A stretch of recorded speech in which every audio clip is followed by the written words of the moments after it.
بسم الله الرحمن الرحيم.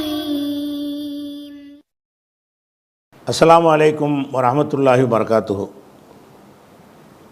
அன்பிற்குரிய சகோதர சகோதரிகளே, நீங்களும் ஆலிம்களாகலாம் என்ற இந்த தினசரி வகுப்பில் வெள்ளி சனி ஆகிய 2 நாட்கள் திருக்குர்ஆன் வசனத்துடைய பொருளையும் விளக்கத்தையும் பார்த்து வருகிறோம். இதுவரை பக்ரா அத்தியாயத்தில் 128 வசனங்களை நம்ம பார்த்துட்டோம். 128வது வசனத்தில் இப்ராஹிம் அலைஹிஸ்ஸலாத்து வஸ்ஸலாம் அவர்கள் அல்லாஹ்விடத்தில் இந்த காபாவை கட்டின உடனே செய்த சில பிரார்த்தனைகளை அந்த 128 வசனத்தில் பார்த்தோம். 129வது வசனத்திலையும் அந்த பிரார்த்தனை தான் தொடர்கிறது. இப்ராஹிம் நபி செஞ்ச துவாவை தான் வரிசையாக அல்லாஹ் சொல்லி காட்டுறான். ரப்பனாண்டா இப்ராஹிம் நபி செஞ்ச துவா, எங்கள் இறைவா. இப்ராஹிம் நபியும் இஸ்மாயில் நபியும் சேர்ந்து செய்த துவா. ரப்பனா எங்கள் இறைவா, வபஅஸ் ஃபீஹிம் இவர்களுக்கு அனுப்பி வைப்பாயாக. இவர்கள்னால் அங்கே யாருமே இல்லை, இவங்க 2 பேர் தான் இருக்கிறாங்க. அப்போ அந்த அவங்களுடைய வழித்தோன்றலாம் வருவாங்கள்ல, அவங்கள கருத்தில் கொண்டு இவர்களிலேருந்து ஒரு உம்மத்தை முஸ்லீமாக வருவார்கள் அப்படின்லாம் சொன்னாங்கள்ல, அதை அந்த லமீர் அவங்கள குறிக்கும். ரப்பனா எங்கள் இறைவா, வபஅஸ் ஃபீஹிம் இவர்களில்னா எங்கள் வழித்தோன்றல் இந்த ஊரில் இருப்பாங்கள்ல, இவர்களில் ரசூலன் ஒரு ரசூலை அனுப்பி வைப்பாயாக. பாலைவனத்தில் ஊராக அது உருவாகிவிட்டது. உருவான பிறகு தான் காபாவை கட்டுறாங்க. கட்டின பிறகு என்ன துவா செய்கிறாங்கன்னு கேட்டால், என்னுடைய சந்ததிகள்லையும் முஸ்லிமான ஒரு உம்மத்தை உண்டாக்குவாயான்னு கேட்டாங்கல்ல, கேட்டுப்புட்டு ஒரு துவா செய்கிறாங்க. என்ன செய்கிறாங்கன்னா, ரப்பனா எங்கள் இறைவா, பஅஸ்னா அனுப்பினான், அதில் உள்ள ஏவல் வினை. வபஅஸ்னா வபஅஸ் அனுப்புவாயாக, ஃபீஹிம் இவர்களிலே அனுப்புவாயாக, ரசூலம் மின்ஹும் இவர்களிலிருந்து ஒரு தூதரை அனுப்புவாயாக. இந்த இஸ்மாயில் நபியுடைய வழித்தோன்றல் இருக்காங்க இல்லையா, அவங்களில் இருந்தே ஒரு தூதர் அவங்களுக்கு வரணும், அனுப்பி வைப்பாயாக. இந்த துவாவுடைய வெளிப்பாடாகத்தான் ரசூல் ஸல்லல்லாஹு அலைஹி வஸல்லம் வர்றாங்க.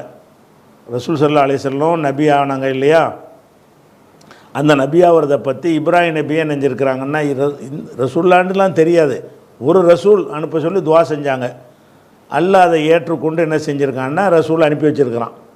அப்போ அந்த துவா தான் இது. வபஅஸ் ஃபீஹிம் இவர்களுக்கு நீ அனுப்பி வைப்பாயாக, ரசூலம் மின்ஹும் ஒரு ரசூல் அனுப்புகிறவன வேறு ஒரு ஏரியாவுள்ள ஒரு ரசூலை கொண்டாந்து இங்கே அனுப்பிடாமல் இவர்களில் இருந்தே ஒரு ரசூல் அனுப்புவாயாக. அப்போ ஒரு ரசூல் இந்த உம்மத்துக்கு வரணும், அந்த ரசூல் இந்த சமுதாயத்தை சேர்ந்தவராகவே இருக்கணும், அதாவது இஸ்மாயிலுடைய வழித்தோன்றலாகவே இருக்கணும். அப்படிங்கிறதுனால தான் மின்ஹும் இவர்களிலிருந்து இவர்களுக்கு ஒரு தூதரை அனுப்புவாயாக. அந்த தூதர் என்ன மாதிரி பணிகளை செய்வார்? பொதுவாக எல்லா தூதரும் செய்கிற பணி தான் அவரும் செய்வார். அதனால் இப்ராஹிம் அலைஹிஸ்ஸலாம் அதை சொல்லி காட்டுறாங்க. எத்துலு அவர் சொல்லி காட்டுவார், ஓதுவார். தலாண்டா ஓதினான், எத்துலுன்னா ஓதினான்னா கூறுவார்னு அர்த்தமா.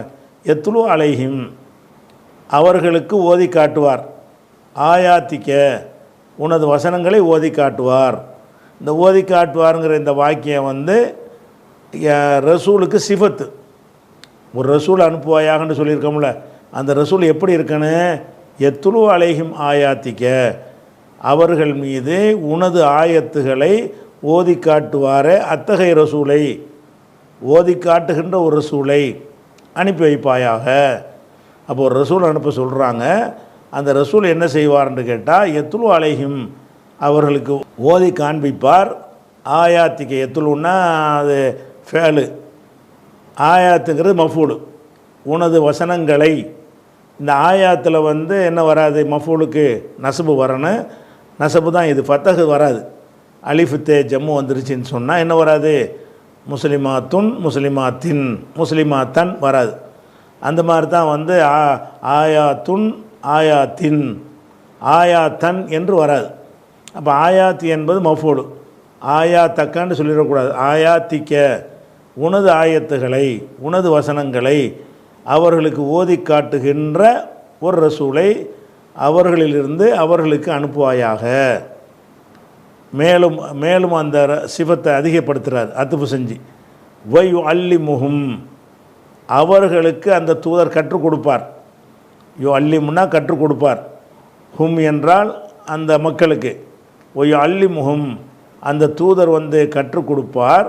அல் கிதாப, வேதத்தையும் கற்றுக் கொடுப்பார்.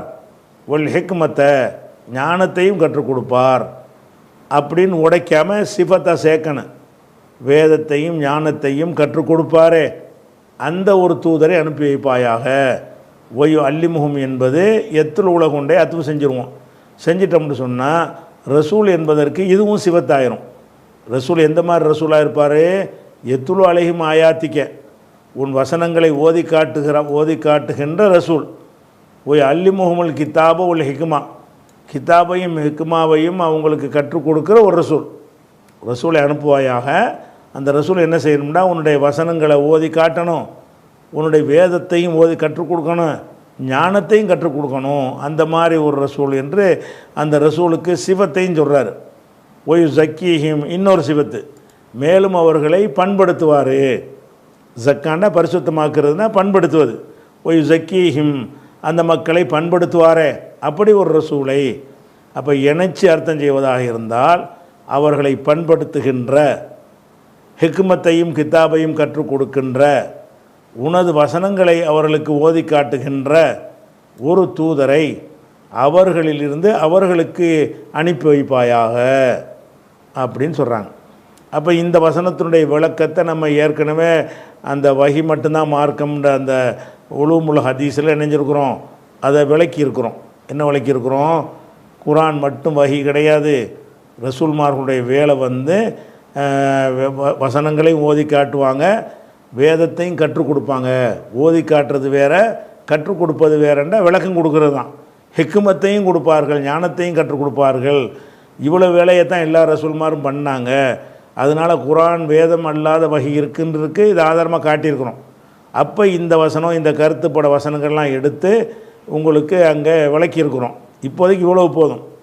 ரப்பனா, எங்கள் இறைவா, வபாசு ஃபீஹிம், அவர்களில் அனுப்புவாயாக, ரசூலம் மின்ஹும், அவர்களிலிருந்து ஒரு தூதரை அனுப்புவாயாக. எந்த மாதிரியான தூதர்? எத்துலு அலைஹிம் ஆயாத்திக்க, அவர்களுக்கு உனது வசனங்களை ஓதி காட்டுகின்ற தூதர். சிவத்துன்னு சொல்லும்போது ஓதி காட்டுவார அத்தகைய தூதர்னா இழுத்துக்கிட்டு போகுது. அது ஷார்ட்டாக சொல்கிறதா இருந்தால் அவர்களுக்கு உனது வசனங்களை ஓதி காட்டுகின்ற தூதர். இப்போ சிவத்தாயிருச்சுல, இணைஞ்சிக்கிருச்சு. ஒய் அல்லிமுகம், அவர்களுக்கு கற்றுக் கொடுக்கின்ற தூதர். எதை கற்றுக் கொடுப்பாரு? அல் கிதாப உல் ஹிக்மத்தை, கிதாபையும் ஹிக்மத்தையும் கற்றுக் கொடுக்குற ஒரு தூதர். ஒய் ஜக்கீஹிம், அவர்களை பரிசுத்தப்படுத்துகின்ற, பண்படுத்துகின்ற ஒரு தூதரை அனுப்பி வைப்பாயாக என்று அந்த இருவரும் துவா செய்தார்கள். துவா செஞ்சுட்டு என்ன செய்கிறாங்க? இன்னக்க, நீ, அந்த, அதுக்கு நீன்னு தான் அர்த்தம். இப்படி வர்ற இடத்துல என்ன செய்யணும்? நீ தான் வச்சுக்கணும். நீன்னு 2 தடவை சொல்ல மாட்டோம்ல. இன்னக்க அந்த, நீ அப்படின்னா நம்ம பாஷையில் கிடையாது, அரபியில் அப்படி சொல்லுவாங்க. என்ன அர்த்தத்தில் சொல்லுவாங்கன்னா நீ தான், நீ மட்டுமே, அந்த ஒரு அர்த்தத்துக்காக வேண்டி இன்னக்கவும் போட்டு அன்தன்னு போடுவாங்க. இன்னக்க அன்தண்டா நீ தான், அல் அசீஸு மிகைத்தவன், அல் ஹக்கீமு ஞானம் உள்ளவன் என்று சொன்னார்கள். இந்த 129 வசனம் வந்து இப்ராஹிம் அலைஹிஸ்ஸலாம், இஸ்மாயில் அலைஹிஸ்ஸலாம் செஞ்ச இன்னொரு துவாவை சொல்கிறது. இந்த துவாவின் அடிப்படையில் அல்லாஹ் என்ன செஞ்சது? ஏற்றுக்கொண்டான். ஏற்றுக்கொண்டது எப்படி நமக்கு தெரியும்னு கேட்டால், ரசூல்லா அனுப்பி வைக்கிறான்ல, அப்போ தான் தெரியுது. ரசூலுல்லாவை வந்து அவங்க எதிர்பார்த்த மாதிரியே அவர்களிலிருந்து ஒரு தூதர் அனுப்பி வைக்கிறான், அவருக்கு வேதத்தை கொடுக்குறான், வேதத்தையும் ஞானத்தையும் கற்றுக் கொடுத்தாரு. இதெல்லாம் ரசூல் ஸல்லல்லாஹு அலைஹி வஸல்லம் செஞ்சாங்க இல்லையா? அதைத்தான் அவர் அந்த துவாவை ஏற்றுக்கொண்டதற்கு ரசூல் ஸல்லல்லாஹு அலைஹி வஸல்லமுடைய வருகை தான் ஆதாரம். அடுத்ததாக அடுத்து அல்லாஹ் என்ன செய்கிறான்னு கேட்டால், இப்ராஹிம் நபியுடைய துவாவையெல்லாம் முடிச்சு விட்டான்.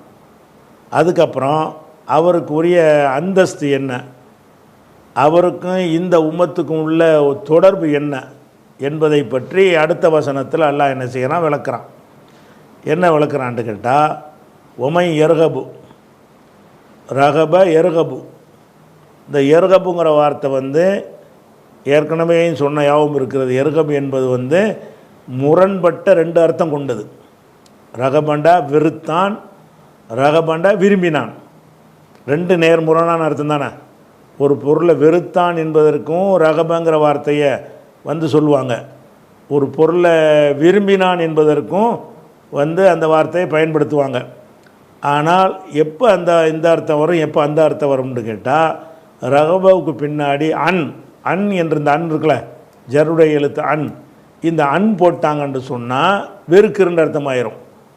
இந்த ரகபாவுக்கு பிறகு ஃபீ போட்டாங்கன்னு சொன்னால், ஃபீ ஜருடைய எழுத்து இருக்குல்ல, அதை போட்டாங்கன்னா விரும்புகிறன்னு அர்த்தமாயிரும். இந்த ரகபாவுக்கு பின்னாடி என்ன வருது, ஐன் நூன் போட்டு அந்த ஜருடைய எழுத்து அதை சேர்த்துட்டா என்னவாயிரும், வெறுக்கிறது. ஃபமன் ரகிப அன் சுன்னத்தி, எனது சுன்னத்தை யார் புறக்கணிக்கிறானோ, ரகிப அன் சுன்னத்தின்னு வருதில்ல. ஒமன் ரகிப ஃபீ சுன்னத்தின்னா யார் என்ன சுன்னத்தை விரும்புகிறானோன்னு அர்த்தமாயிரும். ஒமன் ரகிப அன் சுன்னத்தின்னா எனது சுன்னத்தை எவன் வெறுக்கிறானோ புறக்கணிக்கிறானோன்னு அர்த்தமாயிரும். அப்போ இந்த எர்கபு என்பதற்கு விரும்புகிறான் வெறுக்கிறான் என்று ரெண்டு அர்த்தம் இருந்தாலும் இந்த இடத்துல வெறுக்கிறது. ஏன்னு கேட்டால் அந்த அன்கிறது வந்துட்டதுனால. அப்போ ஒமை எர்கபு எவன் வெறுப்பான், மண்கிறது கேள்விக்குறி. ஒமை எர்கபு யார் வெறுப்பான், மில்லத்து இப்ராஹீம, இப்ராஹிமுடைய மார்க்கத்தை யார் வெறுப்பான் அப்படின்னு அல்லாஹ் சொல்கிறான். இப்ராஹிமுடைய மார்க்கத்தை அப்படியே நீங்கள் யாரும் வெறுக்க முடியாது, அவருடைய மார்க்கத்தை நீங்களும் பின்பற்றணும் அப்படிங்கிறதுக்காக அல்லாஹ் சொல்கிறான். ஒமை எர்கபு மில்லத்து இப்ராஹீம, இப்ராஹிமுடைய மார்க்கத்தை விட்டும்லாம் நம்ம அர்த்தம் செய்ய தேவையில்லை. இந்த என்று வந்ததுனால அதை விட்டும்லாம் வேண்டியதில்லை. அது வெறுக்குதல்ங்கிற அர்த்தத்துக்கு தான் அது காட்டுறதுக்கு வந்திருக்குது. அதை வெறுக்கிற அர்த்தம் செஞ்சிருமோ அந்த கண்டுக்கிற தேவையில்லை. ஒமை எர்கபு மில்லத்து இப்ராஹீம, இப்ராஹிமுடைய மார்க்கத்தை எவன் வெறுக்கிறானோ, எவன் புறக்கணிக்கிறான், யார் புறக்கணிப்பான், இல்லாமன் சஃபிக நப்சஹு, சஃபிகன்னா மூடனாக ஆக்கி கொள்வது, நப்சுண்டா தன்னையே, நப்சஹு தன்னை, தன்னுடைய நப்சைண்டா தன்னை மூடனாக்கி கொண்டான அவனை தவிர யார் இப்ராஹிமுடைய மார்க்கத்தை வெறுக்க முடியும். அப்போ ஒமை எர்கபு இந்த கேள்விக்குறி கேள்வி கேட்குறதுக்காக சொல்கிறது இல்லை. அந்த கேள்வி வெறுக்கக்கூடாது என்ற கருத்தை சொல்வதற்காக வேண்டி சொல்கிறது. எவன் இப்ராஹிம் மார்க்கத்தை வெறுப்பான், ஒத்தன் வெறுக்க மாட்டான். அந்த ஒத்தன் வெறுக்க மாட்டான்ங்கிற அந்த கருத்தை சொல்வதற்காக அதை கேள்வி ஸ்டைலில் என்ன செய்வாங்க, சொல்லுவாங்க. இதுவும் அந்த மாதிரியான கேள்வி தான். அவங்கள்ட்ட போய் கேள்வி கேட்டு அதுக்கு பதிலை எதிர்பார்க்குற கேள்வி இது கிடையாது. அப்போ ஒமை எர்கபு மில்லத்து இப்ராஹிம, இப்ராஹிம் மார்க்கத்தை எவன் வெறுப்பான், யார் தான் வெறுப்பான், இல்லா மண்கிறது அல்லதுடைய அர்த்தம். இல்லல்லதி சபிக நப்சஹு, தன்னைத்தானே அறிவீனனாக ஆக்கி கொண்டான, சபிகன்னா அறிவீனனாக ஆக்கி கொள்வது, சபிக நப்சஹு தன்னைத்தானே மடையனாக்கி கொண்டானே, மூடனாக்கி கொண்டானே அவனை தவிர யார் வெறுப்பான். அப்போ இப்ராஹிம் மார்க்கத்தை மூடர்கள் வெறுப்பார்களை தவிர அறிவுள்ள யாரும் இப்ராஹிமுடைய மார்க்கத்தை வெறுக்க மாட்டார்கள். நமக்கு இதில் என்ன சொல்ல வர்றான்னு கேட்டால், இப்ராஹிமுடைய மார்க்கம்னு எதெல்லாம் உங்களுக்கு குர்ஆனில் சொல்லப்பட்டிருக்கிறதோ, நபிகள் நாயகம் ஸல்லல்லாஹு அலைஹி வஸல்லமுடைய ஹதீஸுகளில் சொல்லப்பட்டிருக்கிறதோ அதெல்லாம் நமக்கு மார்க்கம். இப்ராஹிம் நபி குர்பானி கொடுத்தாங்கன்னு வந்துச்சுன்னு சொன்னால் நீங்களும் கொடுக்கணும். ஏன்னாட்டா அவரை ஃபாலோ பண்ணணும். எதுக்கெல்லாம் ஆதாரம் கிடைக்கும், அல்ல எதை பாதுகாத்து தந்திருக்கிறானோ, இப்ராஹிம் நபி செஞ்ச போதனைகள் எல்லாம் நம்மள்கிட்ட பாதுகாத்து இல்லை. அவர் கொடுத்த அந்த வேதம் பாதுகாத்து நம்மக்கிட்ட இல்லை. ஆனால் சில விஷயங்கள் அவர் செஞ்சார் என்று குர்ஆனில் சொல்லப்பட்டிருக்கிறது, சில விஷயங்களை செய்தார் என்று ஹதீஸில் சொல்லப்பட்டிருக்கிறது. அதுகளை நமக்கு எல்லாம் பாதுகாத்து தந்திருக்கிறான். அவ்வளோ போது மற்றதெல்லாம் இப்ராஹிம் நபி மேலே அவதூறு பண்ணிக்கிட்டலாம், அதை இப்ராஹிம் நபி தலையில் சுமத்த தேவையில்லை. அப்போ எந்த விஷயம் இப்ராஹிமுடைய மார்க்கம் என்று நமக்கு சொல்லப்பட்டிருக்கிறதோ அந்த விஷயங்களை நீங்கள் என்ன செய்யணும், நீங்கள் பின்பற்றணும். மறுத்தால் நீங்கள் மூடர்கள். அதனால தான் அவங்க காஃபிருக்கு சலான் சொல்லலாமான்னு கேட்கும்போது கூட இந்த வசனத்தையும் எடுத்து காட்டணும். இப்ராஹிம் மார்க்கத்தை யார் புறக்கணிப்பான், அவர் வாப்பாவுக்கு சலான் சொல்லியிருக்கிறாரு, வாப்பா வந்து காஃபிராக இருந்தார். அப்போ காஃபிராக இருக்கும்போது அவருக்கு இப்ராஹிம் நபி சலாம் சொன்னாங்கன்னு சொன்னால் நமக்கு இப்ராஹிம் நபிகிட்ட முன்மாதிரி இருக்கிறது, அவரை பின்பற்றணும் அப்படின்னு ஒரு ஆதாரம் ஏற்கனவே புகாரியில் ஹதீஸில் விளக்கம் சொல்லும்போது இந்த வசனத்தை எடுத்து காட்டியிருக்கிறோம். அதான் இங்கே வருது. ஒமை யர்கபு அம்மில்லத் இப்ராஹிம, இப்ராஹிம் மார்க்கத்தை எவன் வெறுப்பான், இல்லா மன் சஃபிக நப்சஹு, தன்னை அறிவியனாக ஆக்கி கொண்டானே அவனை தவிர எவன் வெறுப்பான் அப்படின்னா வெறுக்க மாட்டான்னு அர்த்தம். எவன் வெறுப்பான்ங்கிற அந்த கேள்விக்குறிக்கு வந்து இஸ்திஃபாம இன்காரிம்பாங்க. கேள்வி தான், கேள்வின்றாலும் இதை மறுதளிக்கிற இஸ்திஃபாம். எவன் வெறுப்பான்டா எவனும் வெறுக்க மாட்டான், எவன் வெறுக்க மாட்டான்ங்கிற ஒரு கருத்தை வந்து கேள்வி வடிவத்தில் சொல்லுவது. சரியா? அதுக்கடுத்தது வலக்கத் இஸ்தஃபைனாஹு, இஸ்தஃபாங்கிறது இருக்குல்ல, இஸ்தஃபாங்கிறது வந்து சஃபய சாது ஃபேய, அந்த சஃபய என்ற சொல்லிலிருந்து தான் இஸ்தஃபயங்கிறது வந்திருக்கு. இந்த சஃபய என்கிற சொல்லுக்கு வந்து இஃபு தாலன்னு மாற்றினீங்கன்னு சொன்னால் இஸ்தஃபய, இந்த தோய்க்கு பதிலாக தே வரணும். இஸ்தஃபய, இஸ்தஃபா, இஸ்தஃபைனா அப்படி வரணும். ஆனால் இந்த சாதுக்கு அப்புறம் இந்த தே வந்துச்சுன்னு சொன்னால் அதை வந்து தோயா மாற்றிடணும் என்கிற ஒரு சட்டத்தை உங்களுக்கு ஆரம்ப காலத்திலே சர்ஃபு பாடத்திலேயே உங்களுக்கு சொல்லிட்டோம். அதனால் இது வடிவம் வேறு மாதிரி இருக்குது. இது இஃப்தால வசன். சஃபய என்பதனுடைய இஃப்தால வந்து இஸ்தஃபய, இஸ்தஃபய என்பது இஸ்தஃபை என்று இணைஞ்சிருது. அது வந்து மாற்றி இஸ்தஃபா, இஸ்தஃபா, இஸ்தஃபயா, இஸ்தஃபவ், இஸ்தஃபத், இஸ்தஃபத்தா, இஸ்தஃபைன, இஸ்தஃபைத்த, இஸ்தஃபைத்துன்னு வந்தால் கடைசியில் இஸ்தஃபைனான்னு வரும். முத்தக்கல்லிம் ஜம்முல வரும். அப்போ இஸ்தஃபைனா, இஸ்தஃபா என்றால் தேர்ந்தெடுத்தான். இஸ்தஃபானா என்ன அர்த்தம்? பல பேர் இருக்கிறாங்க, அதில் ஒரு ஆளை செலக்ட் பண்ணி நம்ம தேர்ந்தெடுக்கிறோம்னு கேட்டால் அது இஸ்தஃபா, நான் தேர்ந்தெடுத்து கொண்டேன். 1000 பேர் இருக்காங்க, 1000 பேரில் ஒருவரை நம்ம என்ன செய்கிறோம், ஒரு வேலைக்குன்னு தகுதி உள்ளவர் நினச்சி நான் தேர்ந்தெடுத்துக்கிட்டேன்னு சொன்னால் இஸ்தஃபைத்து, அவரை நான் தேர்ந்தெடுத்து கொண்டேன் அப்படின்னு சொல்லுவோம். அப்போ வந்து இப்ராஹிம் நபியை பொறுத்த வரைக்கும் எல்லாம் என்ன செய்கிறான்னு, இந்த ரசூல்லாவுக்கு கூட முஸ்தஃபான்னு ஒரு பேர் இருக்குல்ல, முகமது முஸ்தஃபான்லாம் சொல்கிறாங்கல்ல, அது இதில் உள்ளது தான். இஸ்தஃபாவுடைய இஸ்முல் மஃபூலு தான். இஸ்முல் ஃபாயில் வந்து முஸ்தஃபின், இஸ்முல் ஃபாயில் வந்து முஸ்தஃபா, முஸ்தஃபையுன் முஸ்தஃபன். அப்போ இஸ்தஃபா என்றால் தேர்ந்தெடுத்து கொண்டான், இஸ்தஃபைனா நாம் தேர்ந்தெடுத்து கொண்டோம். அந்த கதுங்கிற வார்த்தை வந்துச்சுன்னு சொன்னால் என்ன வரும்னா, சென்ற கால வினையில் வந்துச்சுன்னா உறுதியாகன்ற அர்த்தம் வரும். வருங்கால வினையில் வந்துச்சுன்னா சில நேரங்களில் அப்படின்னு அர்த்தம் வரும். இங்கே வந்து இது சென்ற காலம், இஸ்தஃபைனாங்கிறது சென்ற காலம், அதில் கது வந்திருக்கிறது. அந்த கது மாத்திரம் இல்லாமல் லாம்பு வேறு வந்திருக்கு. லாமுங்கிறதும் உறுதியை காட்டும். லக்கதுன்னு வருதுல, லக்கது, இந்த லாமு என்பதும் உறுதியை காட்டுறதுக்கு சொல்லுவாங்க. கது என்பதும் உறுதியை காட்டும், உறுதிக்கு உறுதி. அப்போ திட்டவட்டமாக நம்ம தேர்ந்தெடுத்தோங்கிற கருத்து வந்துடும். ஒலக்கத் இஸ்தஃபைனா ஹூங்கிறது இப்ராஹிம், ஹூண்டா அவரை, இப்ராஹிம் நபியை நாம் தேர்ந்தெடுத்து கொண்டோம். ஃபித் துன்யா, இந்த உலகத்தில் தேர்ந்தெடுத்து கொண்டோம். உலகத்திலேயே அவர் கொடுத்த ஒரு அந்தஸ்தை நம்ம யாருக்கும் கொடுக்கல. அவரை இந்த உலகத்திலே தேர்ந்தெடுத்து கொண்டோம். உலகத்தில் மட்டும்தானே தேர்ந்தெடுத்து கொண்டோம். ஒ இன்னஹு, மேலும் அவர் ஃபில் ஆஹிரத்தி, மறுமையில் லமின சாலிஹீன், நல்லடியார்களில் ஒருவராவார்.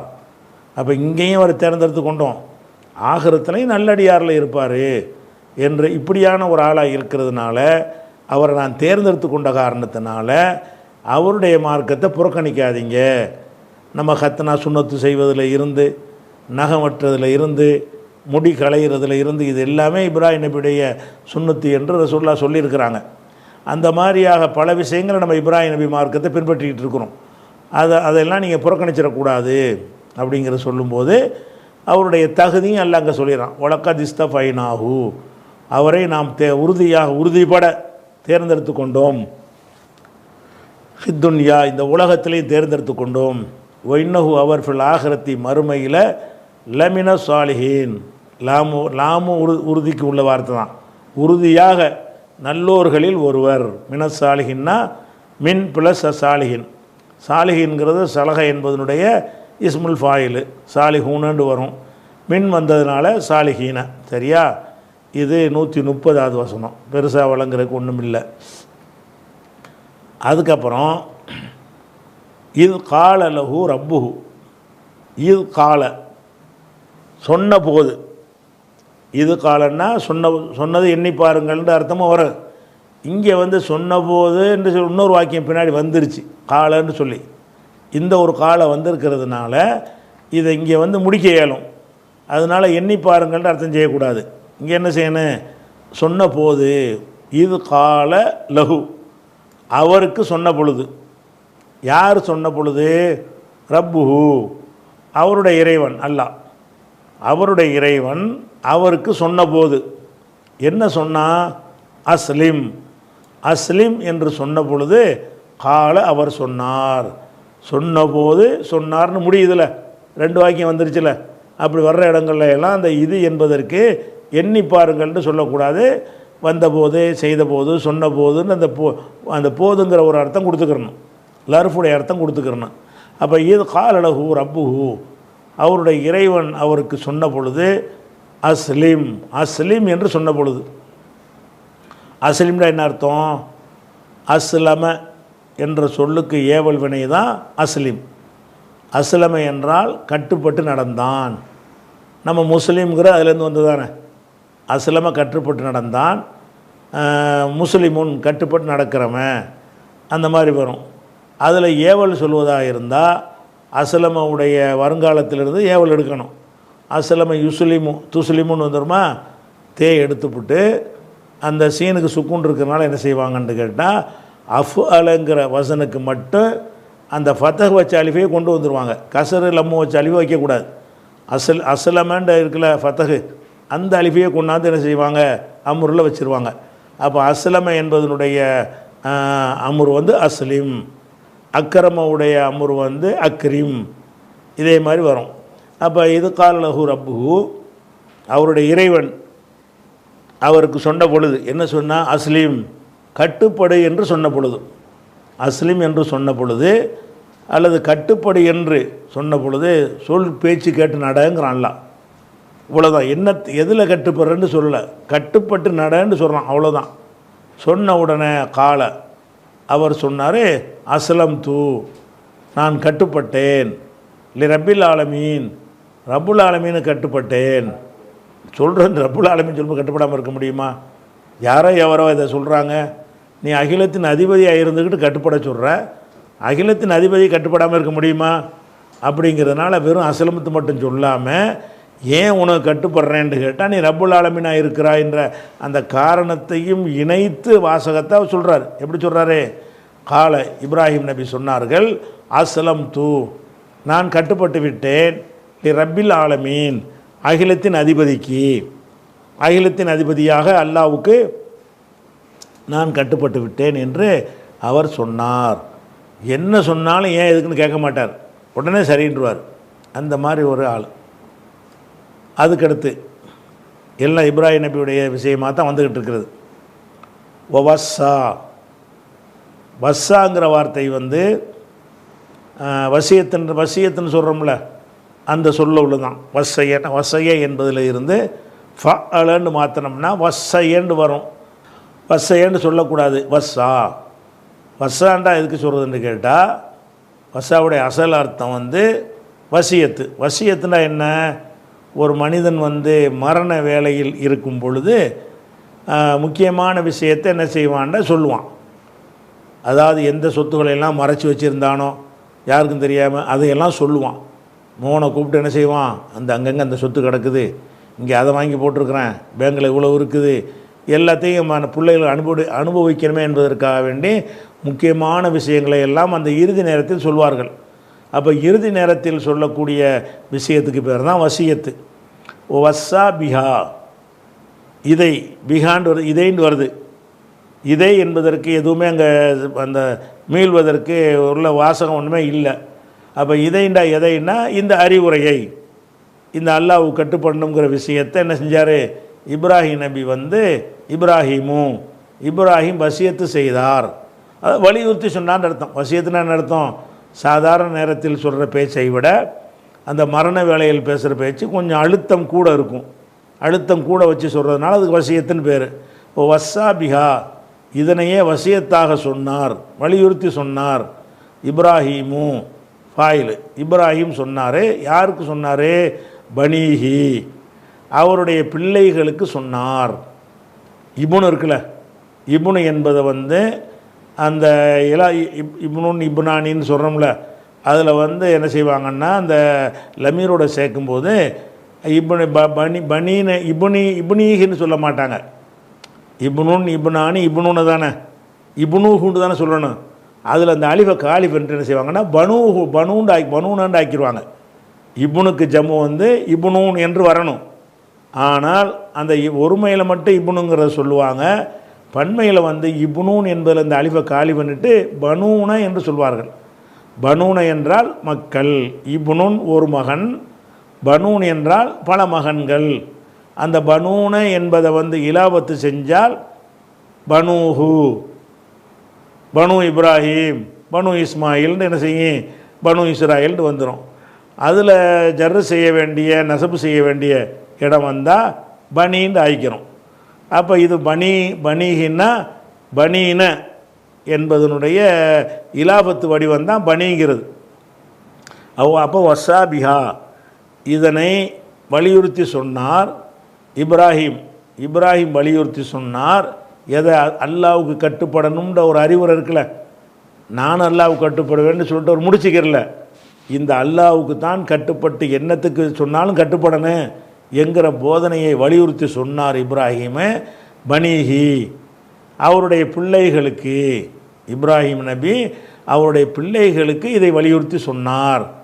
அப்போ அல்லாவுக்கு கட்டுப்படுவேன் அல்லாட்ட சொன்ன மாதிரி ஒவ்வொரு பிள்ளையாக கூப்பிட்டு நீங்கள் உங்கள் வாழ்நாளில் என்ன செய்யணும், அல்லாட்டேருந்து கட்டுப்படுன்னு சொன்னால் உடனே அப்படி கட்டுப்பட்டுறணும்.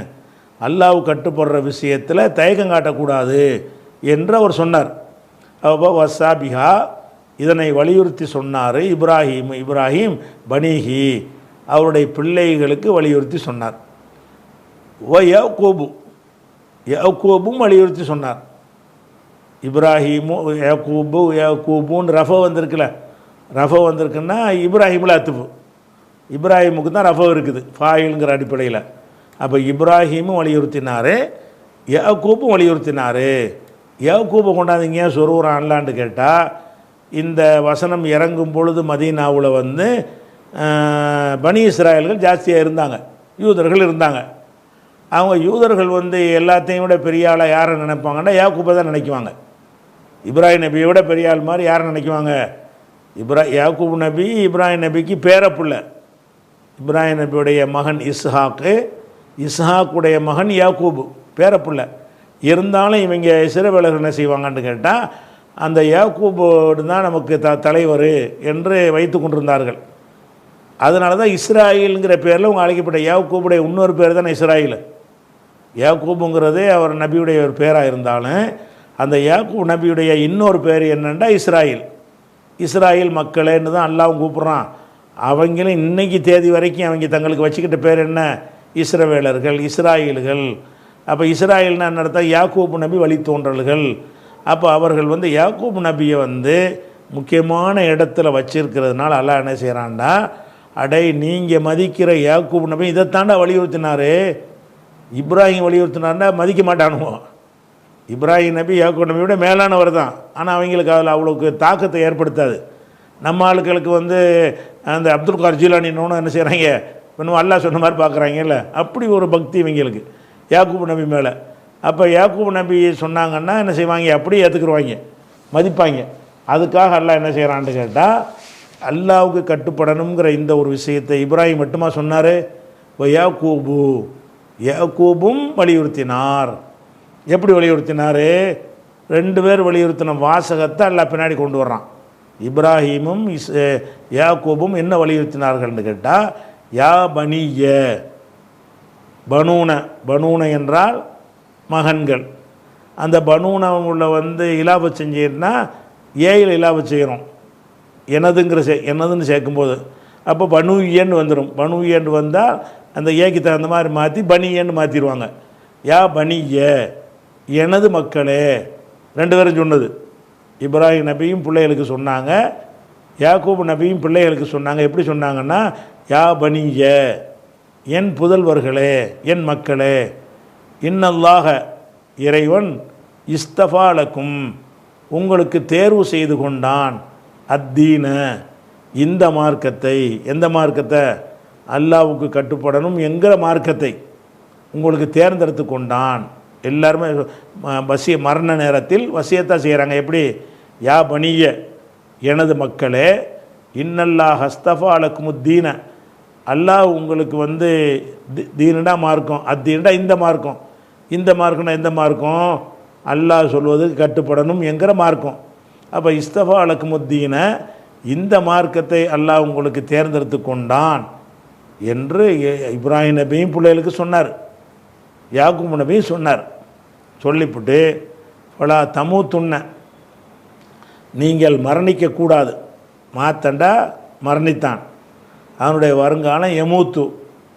எமூத்துண்டா மரணிப்பான். அந்த எமூத்து என்பதனுடைய முன்னிலை வருங்காலத்தில் வர்றான்னா தமூத்தூன, எமூத்து எமூத்தானி, எமுத்துன தமூத்து தமூத்தானி, எமுத்துன தமூத்து தமூத்தானி, தமூத்தூன.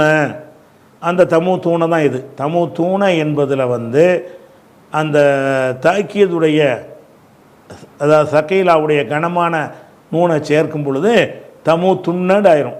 லயஃபாலன்ன, லயஃபாலானி, லயஃபாலுன்னு வரும்ல, அந்த சத்து வச்ச நூன் அதை சேர்க்கும்போது என்ன செய்கிறோம்னு கேட்டால் அந்த ஜம்முட வாவுலாம் போயிடும். எஃபாலன்ன, எஃபாலானி, எஃபாலூனன்னு இருக்கும்ல, லூனங்கிறது லுன்னண்டு மாறிக்கணும். அதனால் தமூத்தூனன்னு கணக்குள்ள வாவு இருந்துச்சு. அந்த வாவு போய்விட்டது. எதனால் போய்விட்டது என்று சொன்னால், இந்த சத்து செஞ்ச நூனை அந்த வருங்கால வினையில் சேர்க்கும் பொழுது, ஏவல் வினையில் சேர்க்கும் பொழுது, அப்போ என்ன செஞ்சிடும்னா அந்த வாவு தமூத்தூண்டு வரும்ல, ஜம்முக்குள்ள வாவு, அந்த வாவு போயிடும். அப்போ ஃபலா தமூத்துன்ன, நீங்கள் மரணிக்கக்கூடாது. தமூத்துன்னா மரணிக்கக்கூடாது. இல்லா வ அன்தும் முஸ்லிமூன், நீங்கள் முஸ்லீமாக இருக்கும் நிலையில் தவிர மரணிக்கக்கூடாது. இதைத்தான் என்ன செய்கிறாங்க? வசியத் செஞ்சாங்க. யார் வசியத் செஞ்சா? இப்ராஹிம் நபி செஞ்சாங்க, யாக்கூப் நபி செஞ்சாங்க. அதான் நீங்கள் முஸ்லீமாகத்தான் மரணிக்கணும்னு சொன்னாங்க. இதில் ஒரு கருத்து குழப்பம் உங்களுக்கு வரும். எப்படின்னு கேட்டால், முஸ்லீமாக மரணிக்கிறதுனா மரணிக்கிற நம்ம கையிலே இருக்குது. மரணிக்கும் போது முஸ்லீமாக இருக்கணும்னு கேட்டால் எவனுக்கும் தெரியாத. மரணிக்கிற நேரத்தில் முஸ்லீமாக இருக்கணும்னா நமக்கு மரணிக்கிற டயத்தெல்லாம் சொல்லி தந்திருந்தான்னு சொன்னால் அந்த நேரம் பார்த்து முஸ்லீமாக இருந்துட்டு போயிடலாம். மரணிக்கிற நேரம் யாருக்கும் தெரியாது. அப்படி இருக்கும்போது நீங்கள் முஸ்லீமாக தவிர நீங்கள் மரணிக்கக்கூடாது, முஸ்லீமாக தான் நீங்கள் சாவணும் அப்படின்னு சொன்னால் அதனுடைய அர்த்தம் என்னன்னு கேட்டால், அது நமக்கு தெரியாது. எப்படி சாவுறது? எப்போ மரணம்னு நமக்கு தெரியாது. முஸ்லீமாக எப்படி சாவுறதுன்னு கேட்டால் தெரியாதுல்ல. தெரியாட்டி என்ன செய்யணும்? ஒவ்வொரு வினாடியும் உனக்கு மரணம் வரும்னு நீ நினைக்கணும். அப்போ தான் நீ முஸ்லீமாக மௌத்தாக முடியும்.